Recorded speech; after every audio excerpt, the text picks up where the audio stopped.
Hai hai hai hai Love LK. Senang rasanya aku bisa kembali menyapa dan berjumpa dengan Love LK.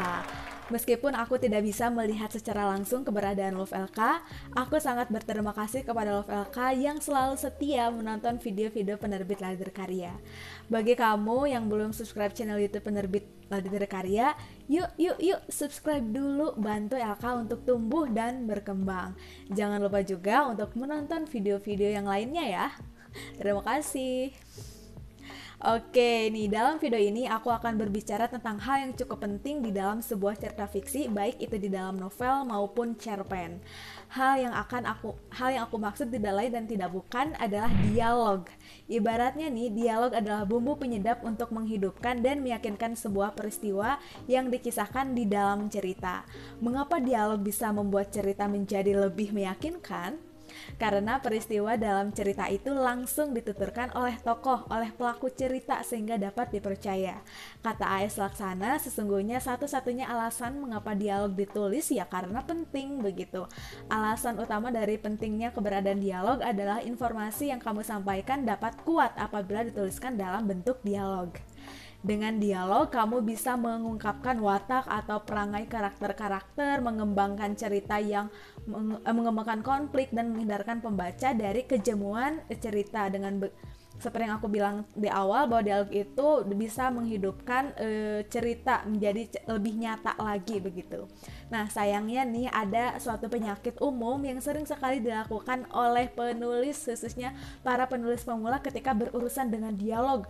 Kebanyakan mereka sering memanjang-manjangkan dialog, memanjang-manjangkan percakapan.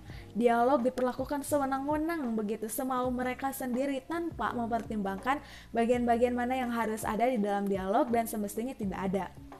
Rata-rata alasan mereka melakukan atau menulis dialog yang panjang itu karena satu, kehabisan ide. Tidak tahu apalagi yang harus dibicarakan. Akhirnya ya mereka membuat dialog sepanjang-panjangnya dan sebanyak-banyaknya. Kemudian yang kedua bisa saja karena ingin memperpanjang halaman saja. Padahal jumlah halaman itu bukan ukuran bagus tidaknya suatu cerita. Kualitas sebuah cerita bisa dinilai dari keseluruhannya. Bagaimana kamu mengemas cerita itu untuk disampaikan kepada pembaca. Ceritanya harus logis, jelas, nyambung, begitu tidak boleh ambigu tentunya. Nah, apabila kamu menulis dialog yang tidak penting dalam cerita, ya buang saja. A.S. Laksana bilang bahwa apabila kamu semata-mata ingin memperbanyak jumlah halaman dengan memperpanjang dialog, maka kasihanilah pembaca kamu begitu. Mereka juga punya urusan lain yang lebih penting ketimbang sekadar mengikuti dialog yang menjemukan. Nah, dalam hal ini perlu digarisbawahi, dialog harus dibuat sepadat mungkin dan jangan bertele-tele. Apabila kamu menyusun dialog secara bertele-tele, panjang lebar sebagaimana yang kamu lakukan dalam kehidupan sehari-hari, maka cerita yang dihasilkan tidak akan begitu menarik dan malah membosankan. Oleh karena itu, kamu harus memfilter bagian-bagian mana yang perlu ada di dalam dialog atau hal apa saja yang sebaiknya disampaikan dalam bentuk dialog begitu. Nah, karena dialog cukup penting di dalam sebuah cerita, nih aku beri tips menyusun dialog yang baik. Tips ini aku adopsi dari buku A.S. Laksana yang berjudul Creative Writing.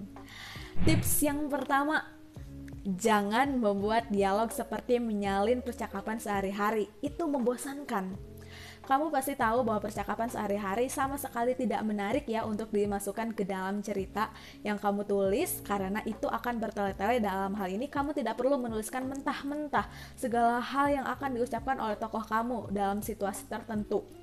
Agar dialognya tidak menjemukan, menurut A.S. Laksana, kamu harus memangkas dan merapikan tuturan dari tokoh. Nanti arahkan dialog tersebut untuk menggerakkan cerita dan melukiskan karakter kamu.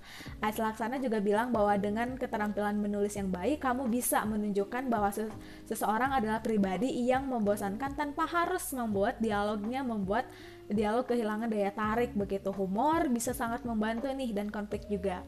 Oke, tips yang kedua adalah jangan mengulang apa yang dalam narasi itu begitu. Yang udah ada dalam narasi itu sangat membosankan. Pengulangan informasi itu tidak perlu. Apa yang sudah disampaikan di dalam narasi tidak perlu disampaikan ulang di dalam dialog. Mengapa demikian? Karena pembaca nanti bisa bosan. Pembaca sudah mendapatkan informasi di dalam narasi begitu, tidak perlu lagi disampaikan di dalam bentuk dialog, apalagi jika kamu menulis cerpen yang ruangnya itu sempit.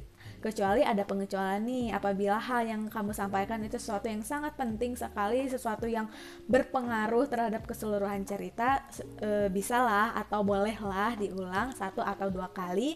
Namun ingat, untuk hal yang remeh-temeh atau tidak begitu penting, tidak begitu berpengaruh terhadap keseluruhan cerita, ya tidak perlu diulang di dalam dialog. Ingat ya, apalagi jika kamu menulis cerpen.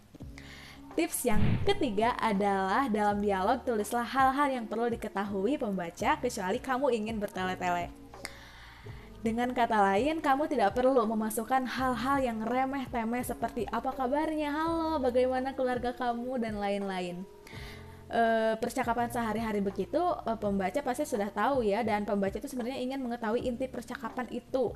Untuk itu kamu harus langsung saja masuk ke dalam intinya begitu. Hal-hal yang remeh-temeh begitu tidak perlu ditulis dalam cerpen.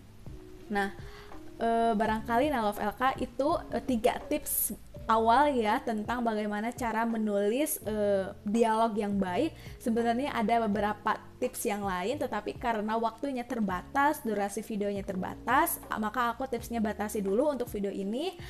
Sisa tipsnya akan aku jelaskan di video yang lain, oke? Oh iya, apabila kamu mempunyai pertanyaan, silahkan sampaikan di dalam kolom komentar. Apabila kamu juga mempunyai saran, rekomendasi, kritik, atau apapun itu untuk penerbit Liter Karya, silahkan juga sampaikan di dalam kolom komentar ya. LK sangat terbuka sekali atas pertanyaan dan juga masukan dari Love LK semuanya. Oke, terima kasih ya sudah menonton video ini. Sampai jumpa di video yang lain.